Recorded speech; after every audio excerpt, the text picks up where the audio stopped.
while I'm talking. Oh, okay.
You know, Oh, hello.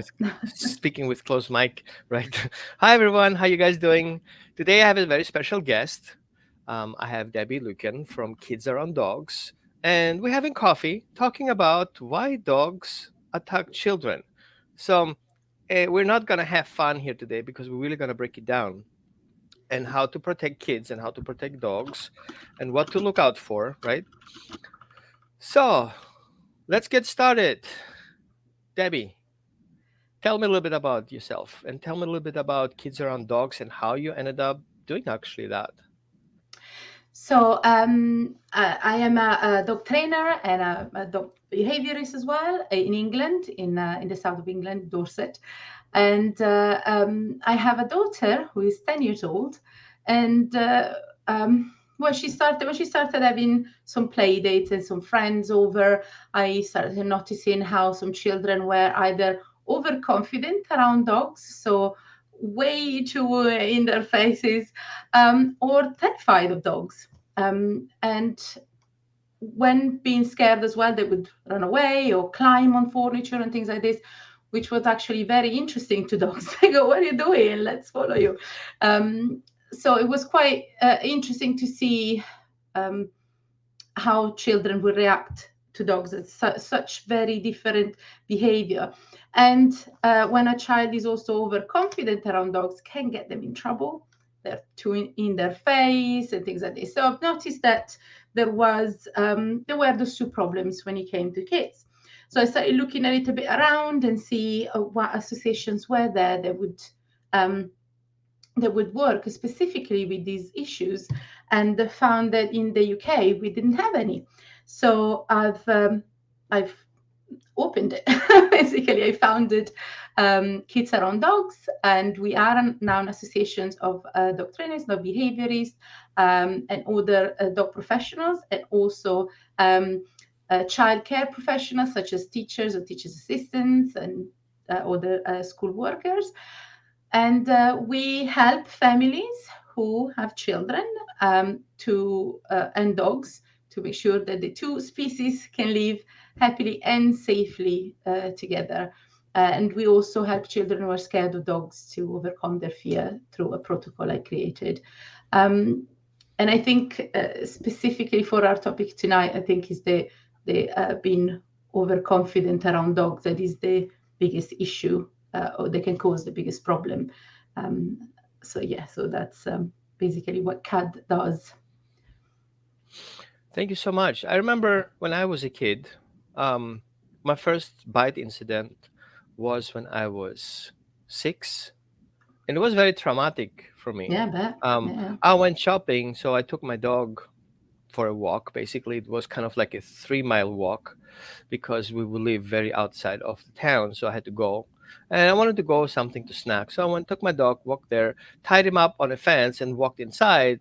And then on my way to the shop, I saw another dog approaching, who's a stray, and he attacked my dog. Oh God, right. And I was just in between, trying to rescue my dog, and of course, I had a hole in my hand, looking through it.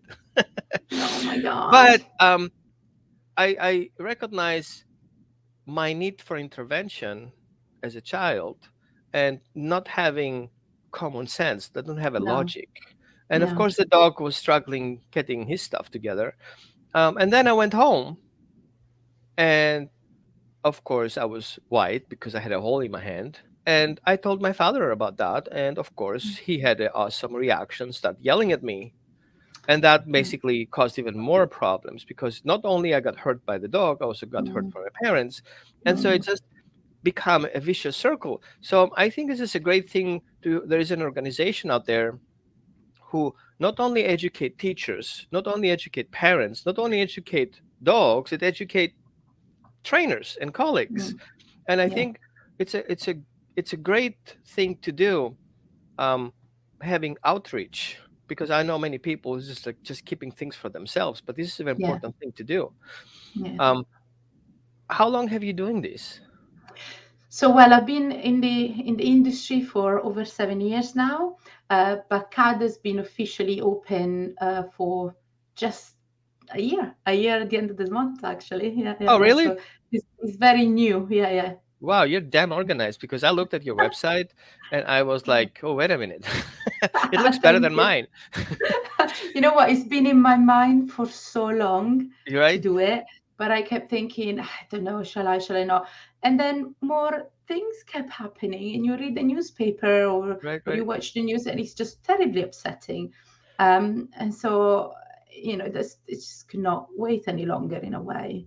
Well, you Um, know what? It's simple. If I would be a kid, I would definitely push buttons here, click on stuff. I mean, kids are Thank smarter than you. I am at that point, Well, they're so much more into technology, kids are right? nowadays, And indeed. so you have here actually for colleagues, to find the nearest professional. Yeah, You have a member login, and you have download section. So you're gonna click on that. yeah. Sorry.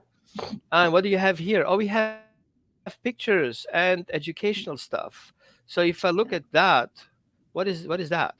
So that is Be a Statue, which teaches children what to do if a dog approaches them, and they shouldn't like run around or attract more attention. But very often, what parents and grown-ups in general tend to say to the children is, "Don't do this, don't do that."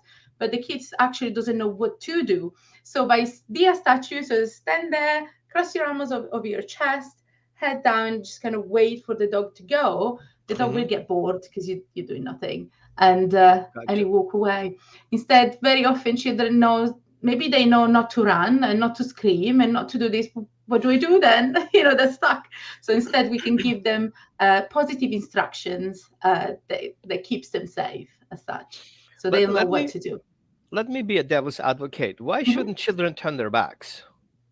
So with that, because they turn it by just turning their backs, even that movement could excite the dog, and the dog, to be fair, could still turn around. So what did the kid could do? Just turn their back again, and it becomes, a little roundabout game. So it doesn't help in the long term. It can help immediately in that second. It could indeed, but it doesn't quite work in the long run, as such, in the I long term. totally agree with you. I see this all the time. People says, "Oh, just turn your back." Well, you cause the Mhm. dog frustration because he wants to meet the person, Yeah, yeah, yeah, right?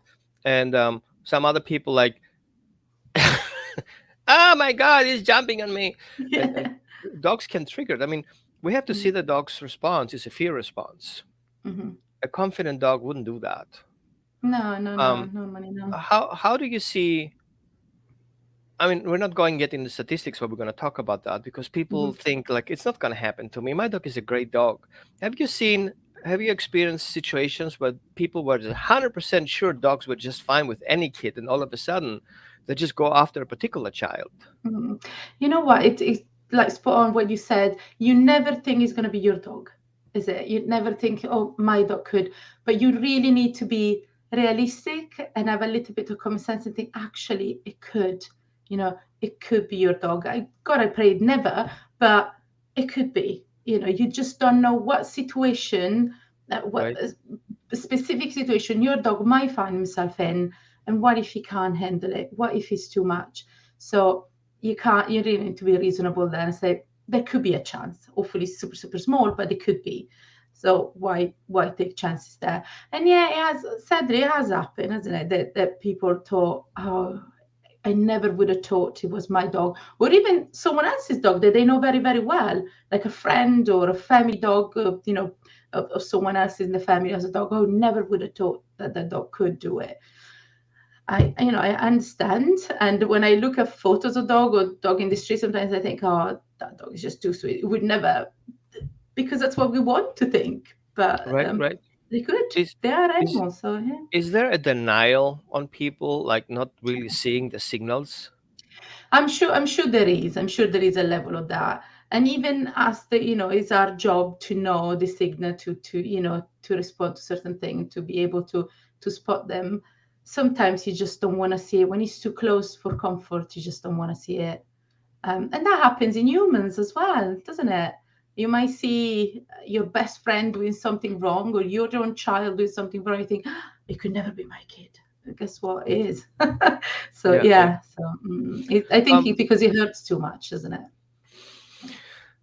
you know, I feel there's a lot of guilt involved. So if people have to admit that their dog could be a potential, it gets back at them, because why is the dog a potential? Because, well, I didn't have time, COVID and my work and the kids and Yeah. finances and divorce and this and that. And then we just put it on the back burner Yeah, indeed. until Yeah. until that situation hits your door, and then it's a Yeah. mess. Because I can imagine, and I have seen people have to move away from the neighborhood because of that Yeah. kind of incident. And it's really sad because it could be prevented.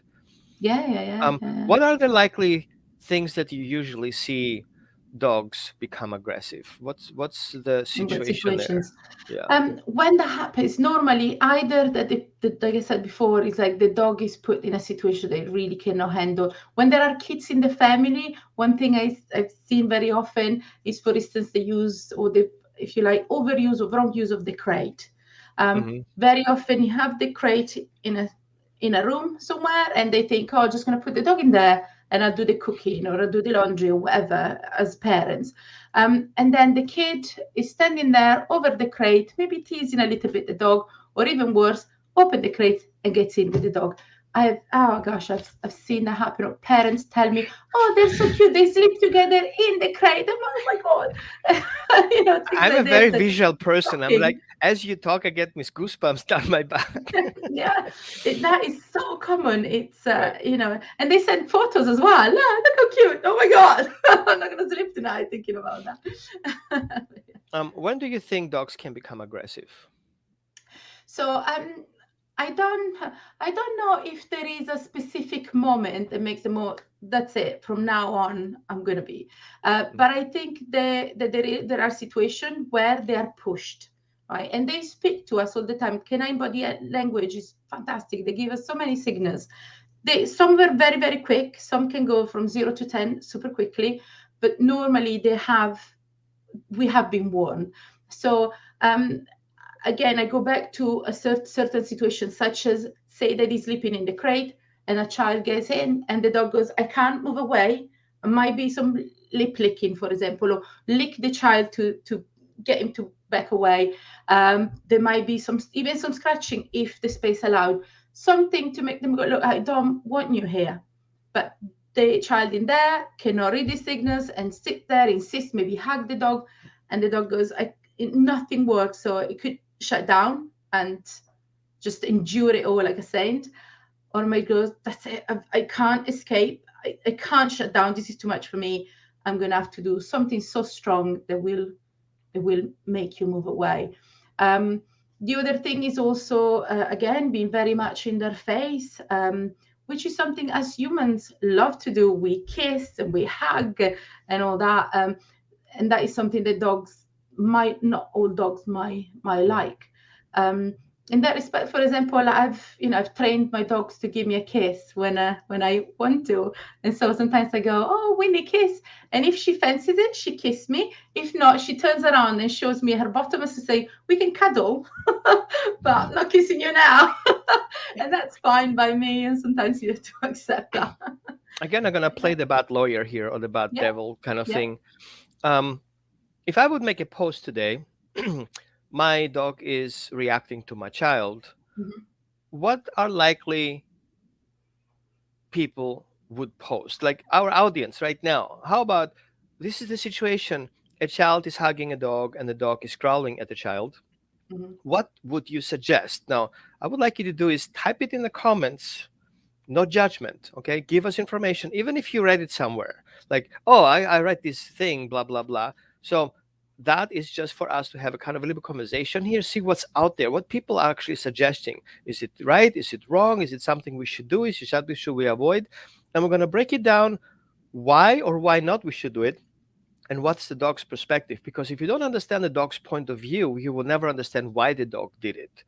um, so the first thing that I had like a couple of days ago, actually in a post, people suggested to help the to have the, because if the dog shows aggression to the child, have the child feed the dog. Right. And I'm Yeah. like, I can see that. Okay, I can see your facial expression. You're already becoming Mhm. aggressive. That's I'm gonna bite you now. So, Uh, what would you suggest? so I wouldn't go that far that quickly. You could eventually get there, but why instead not getting the child to help around things that the dogs need? For example, water. The water needs to be changed twice a day generally. So why not ask the child to do it at any age? Even little ones can get helped to get to the sink and give a splash to the water and put the fresh water in, and the kid put the water down for the dog, even helped by a parent, that's fine. The scent of the child will be on the bowl. So the dog will know that, look, this kid is doing it. Is that child. Brilliant. Does the dog need some activities, for example, it was scent work or free work? Why don't you get the child involved to help you creating a little course for the dog to go around and find treats? When the child puts the treats on the floor on the course for the dog to find, the scent of the child will be on it. So the dog goes and find it, smells, I don't know, a bit of fish or a bit of hot dog, whatever, but also smells the scent of the child. So it's really nice. Why not sharing that? So it's a positive thing. I think this is a great thing to say, because the way the dogs perceive their environment is through scent and sound and view. Mhm. And the best way to desensitizing is not having the dog flooded by the child's feeding process, because Indeed. the dog wants to eat and then he has to deal with something he doesn't like. It's kind of like I had to have dinner with my abuser, and because of that Mhm. dinner and him paying the bill, I will love him even more. It's not going No, to end up well, right? But if the no. child slowly gets involved, the child gets confident, gets responsible, the dog observes what's happening and says, oh, this is the one who does the bowl, this is the one who puts the food in the bowl. And all of a sudden we create these slowly increments of desensitizing, just being aware, and now the dog recognize that, hey, this guy is doing things for me. And Indeed. then we have the curiosity is what makes the behavior better, not forcing into the situation, right? No, yeah, yeah, exactly, exactly. If he feels it's too much, he might. And also, can you imagine if the child gives food straight to the dog might feel tall because he might want the food, but not from the child. What if he takes some of the food and then take a little bite to the hand, as to say, back away though, I'll take it, but don't get any Right, closer. right. Just Yeah, we so have, much. because we have a primary reinforcer and a secondary punisher coming Well, together. yeah, it's a mess, isn't it? Yeah, Right, yeah, right. it's too much. I can understand why people would think that that's what they should do. I get the logic in a way, but is too much, basically. Yeah, Yeah. So, first of all, I just want to give you a heads up, everyone, that we are not supporting breed discrimination. We're not talking about specific breeds. We just general say dogs, because yeah, dogs are species. And there are different categories. There are breed traits involved. Now, from scientific perspective, we know that 25% to up to 40%, the scientists are not really 100% sure what how much, there's the genetic predisposition on behaviors slash, let's be the better, breed traits. So each breed trait has a sliding scale. So the breed traits are there, but how this sliding scale goes up and down more or less depends on environmental factors, which is about 75% of the environment that we control. So let's say, for example, we have a puppy that his breed traits is to fetch and go after things that are new, like curiosity goes after stuff. and then I add punishment to that curiosity, then curiosity becomes dangerous. And even though the internal drive for the dog is to be curious about the new child, it's being associated with the punishment. So that child that he's curious about already pulls up negative emotions. And if we have negative emotions because we thought about something negative, we will have negative behaviors. It's kind of interlinked together. And our goal is for especially for children and dogs to have that interaction with each other becoming a positive thinking process that leads to positive emotions, that leads to positive behaviors. Am I right? Am I wrong? Indeed. Right? So let me pull up a screen here because I think we should. Meanwhile, I'm looking forward for people to look at these statistics. 344,000 emergency visits, Mm. Is that right? in the US, isn't it? That's in US only. Yeah. And 31,000 children were between 5 and 9 years old, Goodness. right? It's a lot, which It is a means lot. Yeah. it's more than every day a child in hospital. Mm. And here's the problem though. 26% of fatalities were children under 2 years old. And Oh, this is it's so according a sad. 13-year study. It's not just 1 year. Hmm. And I think it should be a wake up call. It's not something you Yeah, can put in the back burner because it can happen at any time. indeed. Now, a few Yeah. things that I recognize where dogs can become aggressive, not only to children, just in general, but children become the victim because they are kind of like the front page on the Hmm. situation. The dog, for example, has medical conditions, Yeah. underlying medical condition that were not identified. Well, Hmm. the dog shows allergies that we're treating the dog for the allergies, but we don't treat the dog for how emotionally, internally he feels like. Because this allergy medication makes you drowsy and dizzy, and you have a guardian breed that is triggered by it because he needs to be frustrating behind doing his job, right? And the other thing that we see very often is that simple things like an ear infection Yeah. that we don't see. The dog shakes, scratches his ears. Oh, we need to put some extra flea treatment. Oh, my dog is allergic to my grass, whatever. We Mm. excuse it. We don't see the reason of it. And then the Mm. child comes in and hugs the dog like every day. And all of a sudden, he has a snap in his face because the dog is just got hurt. Because the ear canal goes all the way down to the neck where kids usually hug. When you have, yeah, yeah, yeah, Simple things as that. yeah, Or yeah, the yeah. dog, for example, that's very happening very often. Suddenly, the dog starts having resource guarding over the food, Hmm. and we have the child walking around, Yeah. and it's around the table, and the dog doesn't eat his food. He's going after the child's food because he doesn't feel good around that food because of lack Mm. of nutrients. They're whatever They the probably dog don't doesn't like. smell as good. Yeah, Yeah, maybe he has like yeah, an ulcer. We don't see it, yeah, but he's yeah, yeah. stretching every day in the morning, like forever, which is Mm. already indication that something is going on in his belly. And then, of course, he has free food on the child's table because there's a lucky drops happening all the Hmm. time. And then the child wants to pick it up, or you want to pick it up because the dog shouldn't get what the child eats. And all of a Hmm. sudden, we have a bite incident. Yeah, And yeah. 90% of people will blame the dog for it. Yeah, indeed. But also, very often you have, I think it was even at the beginning of this, you have photos of kids and a situation where kids are touching the dog when the dog is eating, or Mhm. worst yet, removing the food while the dog is eating. Um, that's not, I mean, is it, you can put yourself in the situation of the dog. Say that you are eating something really nice or that you really like, someone takes a plate away, you go, hello, what are you doing? You're not going to be overjoyed. You say, oh yeah, Sharon is caring. Not so much, mate. So, so you're going to be in a bad mood as well, and dogs can understand it even less than us humans, so they're not going to be happy with any human taking the food away, let alone a little one. They might even then, hang around or do other things that annoy the dog. So, In that respect, for example, with the food, I often say as well, the child can help preparing the meal for the dog. That way, the kid feels involved in the food situation and doesn't feel the need of having to go and remove it from the dog. Look, you're the one to give it to him, or you're the one preparing him, in the bowl or whatever. Or help mommy coming up with the menu of the week, for example. Any little thing that can make the child feel involved, right? So they doesn't have to come up with no other idea to be involved. It doesn't are not necessarily safe or good ideas, um, with the dog or other situations. So there are always ways to look around a problem.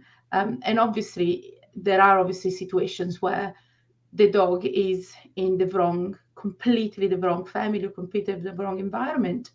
Um, Not all dogs, just like not all people, will be able to tolerate living in a family with, say, I don't know, 4 or 5 children that are all young and full of energy, running around and singing and dancing and talking all the time, and mom and dad are exhausted, and it's just, it's tough. It's tough.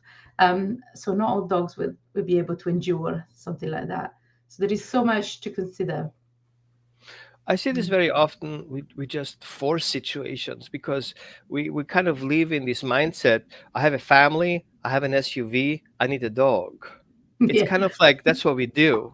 it And then comes all we don't. together. I know. And I feel I don't want to be kind of like weird about it, but it is fact that people just have this concept just because they have a dog, the dog has to be okay with the child. Yeah, yeah. And we There just is have a go ahead. Sorry, I was going to say there is that Disney idea, isn't there? Where you have the family dog laying on the bed while the child is reading a story. And while I'm not saying that doesn't happen ever, but there has been work and there has been, certain situation behind that moment. So it's not always like that. And yeah, there is a lot of that fairy tale situation there. Have you seen any particular age range where dogs are more likely weird about children? Is this kind of like a development stage? Yeah, it's often when you have a baby that changes so quickly, becomes a toddler or starts crawling and then becomes a toddler. The changes are super fast, right? So it's often hard for a dog to adapt to those changes. And at the same time, the parents are also really tired or are so worried about and excited to about the changes of the baby's life that uh, um, some family might struggle to remember that the dog needs to cope as well. So they might take it for granted that the dog is going to just deal with it, um, or they simply literally don't have time to do it. So they might think, oh, I'll call someone in, I'll do something about it, and then days go by and they don't. So that change is quite a struggle. When a baby starts getting up and start walking, they very often need to hold on to stuff, and the dog might be around, and they literally will use the dog to stand up, or they pull a ear because they've fallen on their nappy, and they'll pull the tail of the ear of the dog to get themselves up again. A baby won't know that that could be hurtful for the dog, and annoying and potentially dangerous. And that's why the grown-ups have to be there and always supervise. Um, and also there is a bit that the confidence they come a little bit later as well. So about, say, from 7 or so, you give 7 years of age for children. Sometimes you have those kids that are very, very confident and around kids and around dogs, and they can be uh, quite a lot. Their voices are can be quite loud. They're physically a bit bigger. They can do more as well. They can be bigger than certain dogs. So there is a lot going on there that the dog might not expect and might not like, and might have to react to it effectively. So you're saying basically that children under a certain age that are not in control of their emotions are more likely to No. become a target. Indeed, indeed, exactly. That's why we say always, always adult supervision. If you can't supervise when the dog and the children are in a room together, if you can't be actively there and not on your phone or watching TV or reading a book, all that is gone. You literally watch the kids and dogs. If you can't be there, then take the dog somewhere else. Have the dog in a separate I room just wanted to pour or a cup of vice versa. coffee. Like I just turned my back, and what's the problem with that? I It mean, takes a you cannot second. supervise a kid like, right? That's what I'm saying. I know it really takes a second though, doesn't it? It Yeah. really takes a second. If you need to go to the toilet or if you need to go put the kettle back on, then take the kids with you. Or if you can't, take the dog with you. one of the two, They you know. usually follow. People are Yeah, not aware how quickly some dogs are. What I have yeah, researched so far, dogs are the fastest biter of our animal kingdom. They're right. faster than snakes. So a dog can Mm, bite a snake, but a snake will likely not catch a dog. right. Oh, that's And I also interesting. see that people says, "Oh, I was able to pull my hand away from the dog." No, you couldn't. No, It was the he dog's chose. choice Yeah. not to bite. So if a dog chooses to snap at you, he will. If a dog chooses to bite you, he will. If a dog chooses to hurt you, likely he may or may not do it on purpose, but he will get you. So the Mm, choice is not you being lucky, it's the dog making that choice.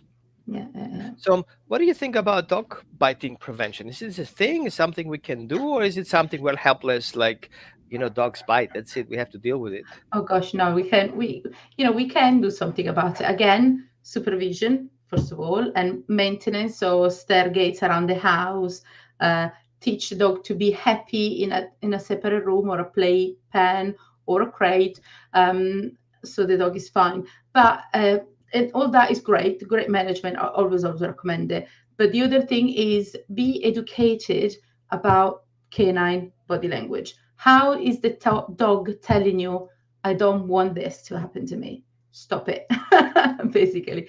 And they do it in so many ways. Sometimes a yawn is a sign of stress. Sometimes scratching themselves is a sign of stress. Um, the ears back or the tension around the face, especially if he's your dog, really watch your dog. What kind of face does he have when he's taking a nap or when he's just looking at the sky with love? And what face does he have when something worries him instead? There is a different, literally, the structure of the face changes. You can see stress on it. So, so you can tell, oh, my dog doesn't like this. The tail, the position of the tail can be a big tell. So many different body language and stress signals can tell you, I'm not happy with this, please help. And and as a human, as the Right. carer, get in, help. So here's a perfect scenario. I have a dog. Let's say, for example, it's an example. I have a dog, and he is a cute dog. He loves his family, and then we have a child coming over from the neighbors, and I see my dog is wagging his tail. Right. Is it a good thing to open the gate and let this guy meet each other just like that? It's not always a good thing, no. The You dog ruined might my whole not. Yeah, example. yeah, Why is that? I know, He's crashing wagging your his tail. dreams, and crashing everyone's dreams. The wag of the tail has so many meanings. The tail could be wagging a bit slower and could be like almost like a radar, if you like. So the dog is like tense about it. It could be more like an helicopter tail called when he's literally going, wow, I'm so happy. And you see, like in my retriever, for example, her bottom wags to so that tells me that yeah, I'm a happy girl now. And also it depends, do I know this person? Do I not know this person? What was my dog doing before this person came to the gate? Um, is my dog, as you mentioned before, is my dog healthy? Would it be okay to meet these people? So much of what's before and within the dog has to be considered. So a waggy tail doesn't mean party's on. It really depends on how the tail is wagging. I'm going to pull here a thing that I think we should look at because it's easier for us to kind of explain things. Oh, lovely. I love this one. Yeah, yeah, yeah, Okay. Now, yeah. one thing that I want to point out, we have to see the tail as part of a sentence, Yeah. right? I would say it's the emotional value of that sentence. And then we have the ears, the body language, the head, the ears position, the position, the relationship of position between the dog and the person he's with and the person he has to meet. So people think like the dog's body language are individual words. No, it's not. It's an expression of emotions, like a screenshot. This is how I feel right now in the relationship between me and the situation in relationship to who I am with. So if I have a guardian breed, he's happy to protect his house. He's totally confident to make the job right and Mhm. eventually attack the child because he is proud of doing the job. and you don't see it coming because all the indication is, well, my dog was happy about it. I saw this is how it looks like when he's happy. Mhm. But we don't see it coming because we don't understand why we have breed traits. Is the Mhm. dog happy doing what exactly? Meeting the person or complying to what he thinks I want him to do? Mhm.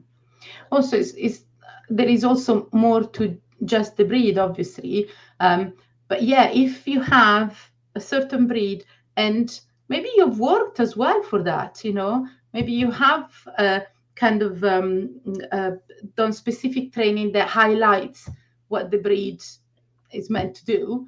There you go, you're feeding into what the breed Mhm. wants, effectively. Indeed, yeah. Also, there was another example with the tail. Very often, I'm sure it happens to you that you do to your clients. The dog comes over and throws himself on the floor, bellies up, and people go, "Oh, show me the belly, wants a cuddle." But it's not often the case, is it? The dog might show the belly, indeed, but where is the tail there? What is the face telling you? So many Right, things. right. Um, as a little thing to children as well, I often say, "Oh, when you show the belly, but the tail is covering the private part, just leave the dog alone." And just make it super easy for the dog to the child to see that one thing. Belly showing, but the tail is covering Mhm. private parts. Move away for sure. Now we need to be very careful, especially about these things, because for people it seems like cute and it's being Yeah. reinforced. So if a dog has an emotional mindset about the situation and is going into this victim state of mind, and we make that as part of a greeting process, we basically condition the dog to be in that state of mind of thinking this particular idea to this particular behavior because it's part of the greeting process. Well, Yeah. it may work out best with me because I have already a secure attachment relationship with my dog. But what if the dog makes that agree or that interaction, that social setting, greeting with a stranger person, where the dog does this and then the person invades his personal space, the dog doesn't have a relationship with that person, and suddenly this greeting procedure becomes an abuse situation because the dog Mm. feels offended by it. And I'm not saying you're abusing the dog, but it is a way to, I don't use the right word, get an interaction with the dog without his consent. He's being Mm-hmm. basically falsely believed that that's the consent to do, but it's not. And so we Yeah. need to take consent. And I would not have my dog supported if he goes belly up. If I see Mm-hmm. my dog belly up, I'll walk away from it. Mm-hmm.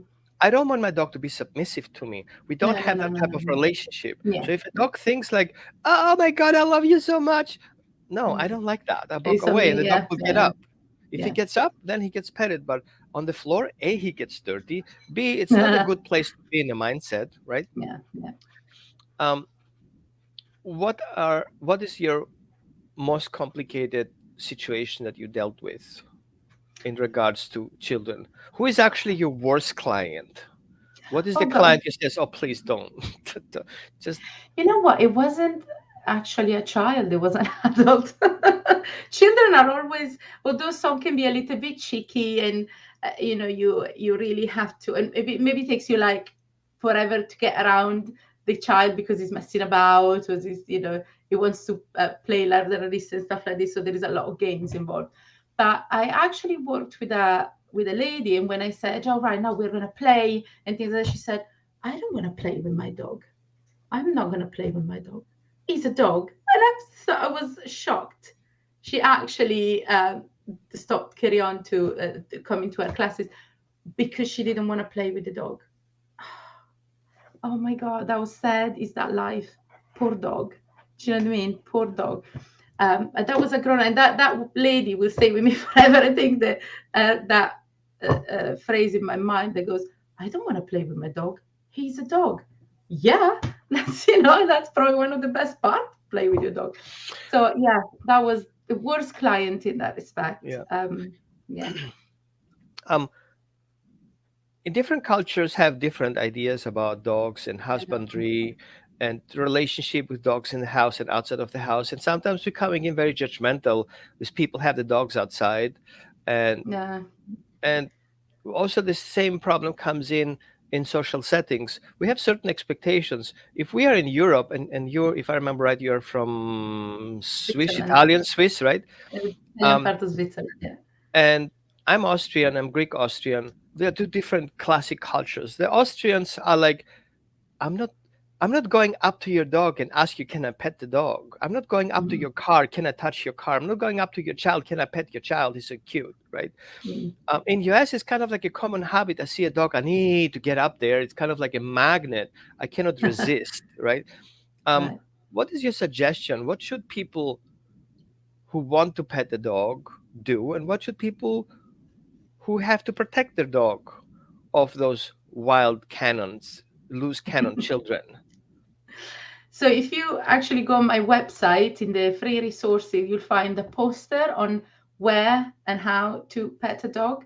Um, and on our YouTube channel, on Kids Around Dogs, CAD, Kids Around Dogs YouTube channel, there's also a video my daughter has made on where and how to pet a dog. That's the poster there. So it's inevitable, we can't be uh, we can't always expect people not to do certain things, right? So, right, do you want to pet my dog? Hopefully, you'll ask first to me, but then ask the dog as well. If the dog is moving away, if the dog is looking away, it doesn't want to be petted. So, respect the space. Um, and similarly, as well, there are some areas that dogs don't appreciate so much. Like top of the head is the classic, isn't it? Everybody does tuck. Is that is that thing everybody goes top of the head, but actually dogs don't often appreciate that cuddle. Under the chin, that's a nice one. Chest is a good one. Back is a good one. Leave the tail in pose alone. Those are often not, uh, dogs don't really appreciate being touched or petted there. Belly, what we were saying before again, if you really know your dog, if you're a family dog, then even on the sofa, you could have a little cuddle on there. But if it's a dog that you don't know or you don't know very well, definitely leave that alone. Okay, I think I got the memo. um, I feel one thing that I'm very upset about is people educational level around what children should do or not do around dogs. Yeah, Um, and I would say, first of all, your child doesn't have the right to approach a dog. exactly. Yeah, yeah. And it's a parenting responsibility to teach that to child. Just because you saw it, you cannot just take it, touch it, push it, kiss it, right? Um, I don't Indeed. want to be mean, but sometimes I'm thinking people just don't listen. Can I pet your dog? Okay, People go don't meet the dog. listen. No, they don't. I They literally don't. have to become mean for people like, no, I don't want my dog. But my child is okay with dogs. Well, my dog is not. Yeah, yeah, yeah. And you have to be very careful about how you say things because everything you say can get you against you. Because if Hmm. that dog hits the child or hurts the child, the person will blame you Yeah, and the dog animal control will take your dog, at least in US. It's yeah. gonna go in And even 10-day if you said quarantine. no, they're still gonna blame you. You said, "No, stay Oh away from my yeah, dog." They're still gonna get blamed. yeah. It's kind of like you need this invisible air on their Yeah. head. Get out of my space, Oh, right? yeah. That's why there are, it's quite a good idea to have those leads that says in training or things like this. So hopefully people will respect from a distance. Oh, it's in training. I move away. Similarly, though, I don't know about the law in America, to be honest, but in England as well, if you do have one of those leads, it can be seen as if you expected your dog to do something it shouldn't be doing. Then if it does it, you are in trouble as well legally. So there is, it's a bit pros and cons to everything. But I find that if you have at least a lead that says in training without saying much else, and people read and go, oh, let's move over, let's go to another one that doesn't have that on the lead. It doesn't always help, but maybe it's that tiny little bit that can. But what I say as well, less obviously you have a dog that is reactive, then stay clear from any areas where kids may hang out, like playground or schools and things like this. If you can, don't take them around there for a walk. But if someone approaches you, oh, can I pet your dog? Then I will literally go, let's do it together. And I would kneel next to my dog and I would say to the child, oh, give him a cuddle under the chin. with my Winnie, for example, I know her bottom, like where her bottom is at. She loves that. So fine, let's do it there, Mm, and I will do it too because so my dog feels a bit more safe. Um, Even though Winnie, my retriever, is she's helped children who are scared of dogs. She helps them to overcome their fear, and she's a great girl and everything. There is always thing in the back of my mind. What if? What if something mm. happens? I would never forgive myself, like ever. Um, so let's help both dog and child to have a positive interaction there. I see very often where people are a bad example to their kids. They Hmm. roughhouse with the dog, they kiss the dog in their bed, and kids, Hmm. as they grow up, just like dogs do, they want to do what their idols do. They want to Hmm. become them. So in this Yeah. very critical period, when they're very young, they don't have developed their emotions yet, and so what they Hmm. do is they imitate emotions. Yeah. So they learn, what do we do? My father is laughing, my mother is laughing about it. So I have to do Hmm. that too. So we see that Yeah. suddenly doing certain behaviors also entrains the emotions, and the thoughts are then connected to each other. It becomes like this weird triangle. Now, Hmm. how do we teach the dog to meet children? I have a child, Okay. for example. I don't Hmm. have one, but I'm just taking an example. I have a child. Hypothetically. And I have a dog, a young puppy. I just got him from a rescue. He's like 7 months old. How can I Hmm. teach him how to meet children without Hmm. putting another child in danger? Can I use my Yeah. child to do that? Well, to be fair, I would say pick a child that is quiet or tranquil anyway, calm, but never go, right, okay, dog, go and meet the kid. Go, go, go, go, go. Don't push the dog in that situation. Oh, I'm holding I him.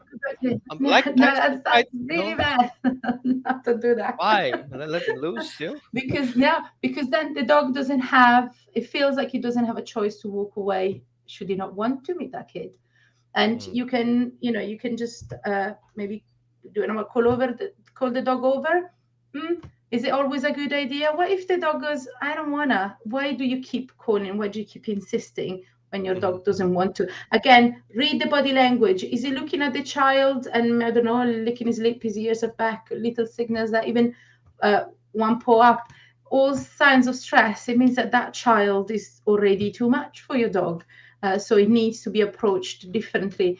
I go back to what we said at the beginning, with the water bowl or some scent game, where then the smell and the scent of the child goes on items, so the dog can get used to that mhm. smell. One And ex- also, it depends on the dogs as well. Some dogs are, quite happy to right. to start be One introduced to new exercise things. that I find very helpful is it's kind of like a family exercise. I have Mhm. the people, the adults, start the game, which is a game of coming and getting rewarded. And the rewards are multiple things. It could be food, it could be a Yeah. squeaky toy, something that a dog can actually exchange. I prefer food because it's like swallowed and it's gone, and then we have another reinforcer. And so I have adult people staying apart from each other. First of all, the one person starts working, say the word, for example, here to get the dog's attention and give the dog a treat. And then once we condition that here equals reward, then we're going to say here plus action equals reward. So if the dog gets the dog's person's attention and then he performs a specific action, then he gets rewarded. And I don't want to call it obedience, No, no, I not know what you mean. obedience, okay? We want to kind of free will. So if a dog wants to come over, I call that the name what it is, come. And if the dog arrives at me, then he gets rewarded because now I'm pairing emotions with action. So if I say Hmm. come, the dog has separation anxiety and he wants to come to me because I invited him to come over. I Hmm. didn't told him to come over. Invitation is what it comes into. And then I would add a second person. So we have two people, one on the one side, one on the other. And then now with the dog will be called over there with proposal. Hey, I have a treat for you. The dog comes to the person calls that come, and he gets a treat. And then it becomes like a ping pong game. And Yeah, then yeah. we can add a child at one person. So the person and the child are sitting together, and the dog approaches the child, still focuses on the person though, and then we're going to have the child staying away from it more and more, and all of a sudden we have this triangle. The child becomes the same as an adult. I come, I call you, you come up, and you do this, you expect that, and then I reward it, and then disconnect. So what we're teaching here, multiple things: A, pay attention; B, Hmm. what you will expect in the future; C, what do you do after you get what you wanted and what you expected. So we teach the dog also to disconnect, connecting and disconnecting, connecting and disconnecting. And all of a sudden it becomes a connection disconnection game. So the dog goes there and easily to disconnects, which is a preventative function. If the dog goes into a situation and it doesn't happen the way he expects him to do, he can just make a U-turn, walk away because he gets somewhere else something. Yeah. And that's a good primer for the family. And Indeed, then yeah, we yeah. can expand that outside where the triggers are a little bit more intense. And then we can have other children coming into the game. So the dog learns from people that he's comfortable with, for people who are strangers, that are not family, but he has Mhm. met before. And then we expand that to people who are not friends and are not family and still can be part of that game. So what do? We're Mhm. having a game going on where I can come and have certain expectations. If the expectations are not met, I just go to my parents. So what? It's not a big deal, because Yeah, many yeah, yeah. people, the dogs come up, have certain expectations, they're being lured into the situation, and then they get stuck. And then when they get stuck, they have only one way out: attack, Mm-mm-mm. because Yeah, they yeah. don't have a way out. So that exercise is very helpful. How do you think about that exercise? Is it something you would? Ah, definitely, yes, yes, yes. And also because it's a great recall exercise too. There you go, you got another thing in. And also again, you get the kids involved in training games and get the dog used to things. Brilliant, fantastic. Yeah, yeah, yeah, I love it. Good. Yeah. Now, how can I share what you do with others?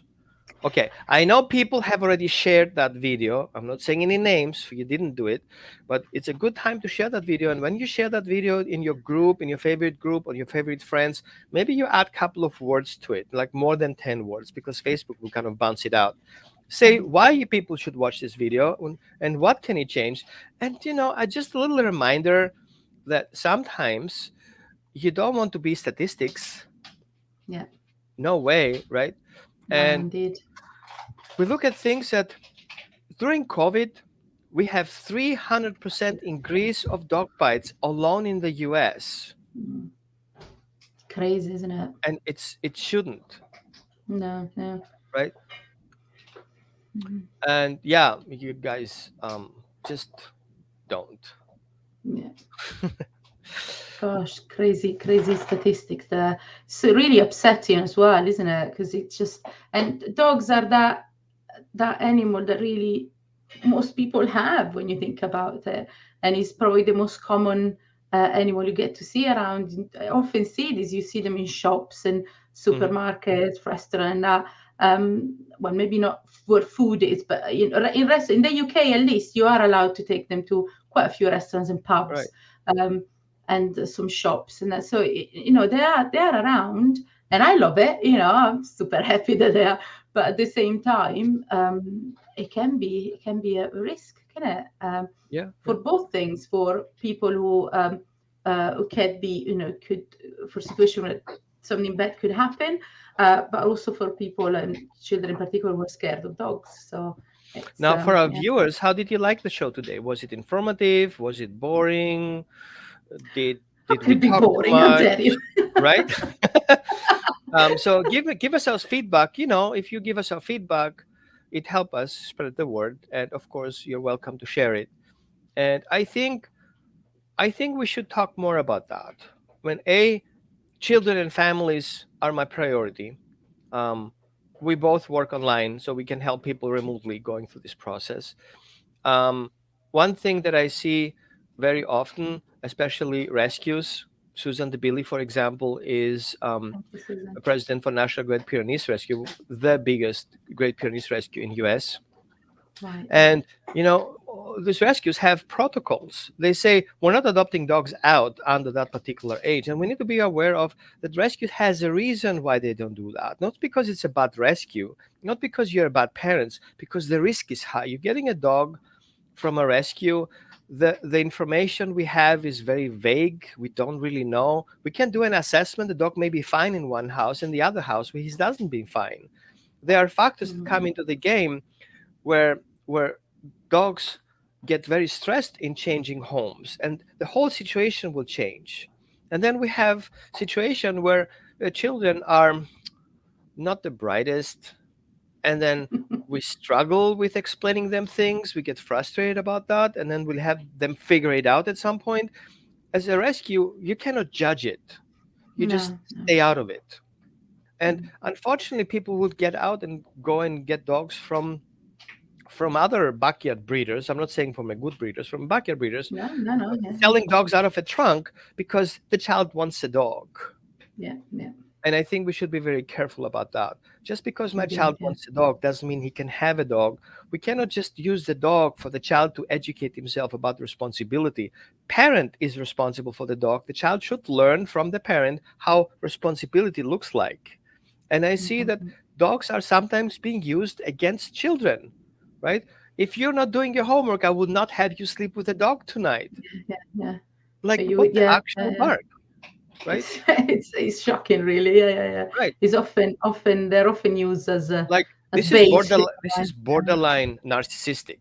I have to say yeah, that, indeed. right? Yeah, yeah, yeah. Um, how do you feel dogs with trauma are likelier to hurt children?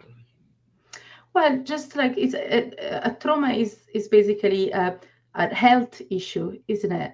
So it might not be physical pain, although sometimes it can It's an manifest emotional eventually in, health yeah, issue. yeah, yeah. But even emotional issues can then become, if they kind of left untreated, can also then result in physical pain, because sometimes, like, somehow the body needs to tell us, look, you need to stop now, or you need to pay attention. Same things happen in dogs. So it's not, it's, again, you need to see everything about the dog. You can't just pick one thing. But it could be more likely that the dog in the long term, or straight away, might not be able to handle a very busy family home with Right. a lot of kids running around. We have one child, we only have one daughter, but she has friends over, and especially because she's an only child. I think I want her to have friends, because I'm thinking, they are your family, extended family. So she would have a play dates with maybe two or three friends over. Mm. It's not unusual. Um, so suddenly my dogs are like, "Oh my God, did you adopt more? Did you want more kids? Are you kidding me with this?" So it can be a bit traumatic. As professionals, what do you think a professional should do if he has to deal with a family where the dog bit the child? Should he take the case on? Is it kind of a lost case? I don't think there is. I don't think there is a lost case as such. You always have to see everything, but I would, if you are a professional and you're confident and you know what you're doing, then take on the case. If you're not sure, be humble, admit it, and say, look, I'm gonna ask a colleague, I'm gonna ask for help. Don't just take a case because you want the money, or because you want the Mhm. client, or because you like the challenge. You need to know what you're doing, and if you don't, shadow someone that Yeah, that yeah. knows what he's doing, and learn I'm from them. Yeah. I'm lucky. I have a lot of colleagues who we are kind of Facebook friends and they follow me. I got a phone call the other day from a colleague who actually took over a client local. So a local trainer took over a client that I was working online. Right. They have a blind dog, and that dog escalated over time. Mm. And I saw a potential, but there was a couple of issues that online kind of I was struggling keeping the communication level on the same page. And the local trainer basically reached out to me and says, "Hey, I'm working with your client, and I'm struggling with the breed. I know what to do, but I'm really struggling with the breed." And we sat Mhm. down for an hour and had a conversation about that, what to do and how to approach it. And I feel it was a great thing to do, because it improves the chances of the dog. Well, we talk different options and versions between Mhm. professionals, and so we put up a map out with things we can do to help that family, Mhm. right? And I think it's about saving a child and saving a dog at the same time. Indeed, yeah, and You don't. potentially also saving a family unit, because if things go wrong, sometimes even like between partner, things can just Oh yeah, break it's your because dog, our child, yeah, right? it's yeah, There are it's a lot. families out there who have shared custody with Yeah, the child, right? yeah, And what if the dog is yeah. bite? The other person can take that against the family. So Gosh, as a indeed, professional, yeah, you have to really, really take it seriously. I'm yeah. not even given online advice like on Facebook pages. I Mm-hmm. was like, Mm-hmm. you know what? We need to sit down. I need to know the history of the dog, history of the Mm-hmm. child, and then you hear stories like, ah, my child is in the spectrum. My child has ADD. My child does this. My child is violent sometimes. Mm-hmm. He hit Yeah, his mother, hit his father, and the dog has to deal with these things. So it's yeah, not just the yeah, dog, it's sometimes this whole complex family situation that we have to look up and help yeah. the family go through this. It's a family situation. It's not just the Mm. dog's fault. If the dog is playing in the I can background. hear that. So I think I don't know what you guys think about it. I think there was a great informative um, thing that we talked about today, and I really appreciate you for all this information that you shared with us. And I so thank you so much for your website. Oh, Um, thank you so much for having me here, Roma. It's been, and I told you offline, but I really want to say online that I love what you do. It's great that you are out there, and I'm so happy that that we are online buddies, and yeah. yeah. So it's great what you do. Well done. Thank you. Thank you so much. So thank you everyone for watching, and don't Thank you. forget your dog may be the victim as much as your child. So don't blame the dog, don't blame the child. You can blame the cat though. uh, so thanks again for watching. And one thing I want to add, a quick insert: the best way to keep everybody safe for your dog, you have to, at the very beginning, to help your dog feel safe in your family. You have to comply with your dog needs. And I would like you to see that picture, those hierarchy of needs of my colleague Linda. Um, Go to her website, and I will put the link on in the comments. It's hierarchyofdogsneeds.com. Read through it. There is a book attached to it. Download it. It's just really inexpensive. It's totally worth. It gives you a force-free approach to meet your dog's biological needs, meet your dog's um, emotional needs, meets your dog's social needs. It talks about force-free training, and it also talks about cognitive needs, because you need to know these things in order to help your dog. And this is a good start.